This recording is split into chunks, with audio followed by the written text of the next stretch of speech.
Chapter 14. Unwritten Rules. Quinn, Peter, and Vorden were escorted by the second-year students to a separate part of the school. The school was split into different sections and their second-year building was separate from the first years. As such, second-year students didn't really interact with the first-year students. "Should we just run?" Peter asked Quinn in a hushed tone. "It might just make this situation worse. If they were going to do something too, they would have waited until we were on our own," Quinn whispered back. "They must have intentionally done this in public to make a statement to tell others." After walking for a while longer, they eventually arrived at their destination. It was underneath one of the second-year buildings. There were a few second-year students who were walking past, but otherwise, the place was relatively etiquette. "We brought them here, Mono," one of the second-year students informed a tall man with brown hair wrapped in a ponytail who had been sitting on the staircase.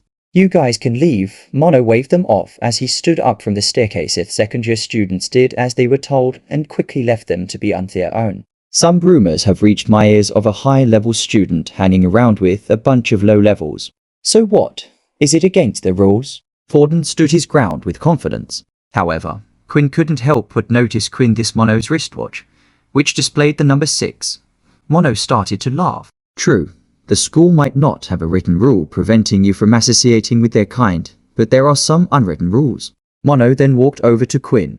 "You see, the moment you start treating this trash like they are useful to society, they might start to get a big head." Now that Mono was close enough to Quinn, he tried to use his inspect skill on the older student, but for some reason the status screen was blurry. It looked like the status screen itself was melting, making all the information erasable. "Is it because I'm out in the sun?" Quinn wondered. "Look at this scum. I'm only a few feet away from him, and there isn't even an ounce of fear in his eyes." Mono snorted at Quinn before him. "I can't wait for the next war, so we can get rid of these wastes. So only the strong survive." Quinn's blood started to boil. He despised the war as it had taken everything away from him, including his parents. He no longer cared if he was going to take a beating or not. All he wanted to do was punch Mono in the face right there and then.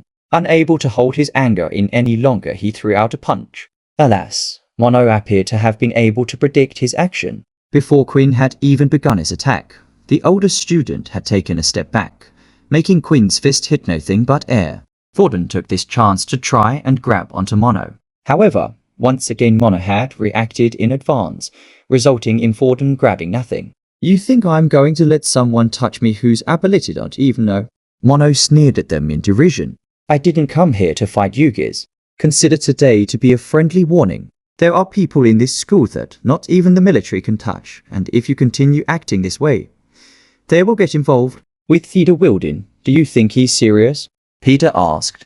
"I know at school they didn't like this type of stuff, but it seems even worse now that we're in a military school. Why didn't the teachers do something to stop it?" "Because it works in their favor," Quinn sighed.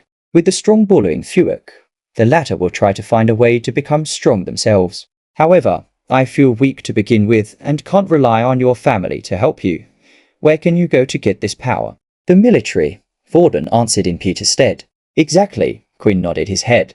"The teachers and the school don't do anything against it, because it benefits them. After experiencing hell for 2 years, your mind will likely have been broken down. In that state, you might do anything to seek power and protection, and the military can offer that for you."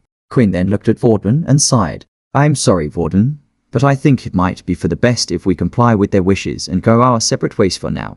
"Why should I listen to them?" Vorden snapped back. The outburst surprised Quinn.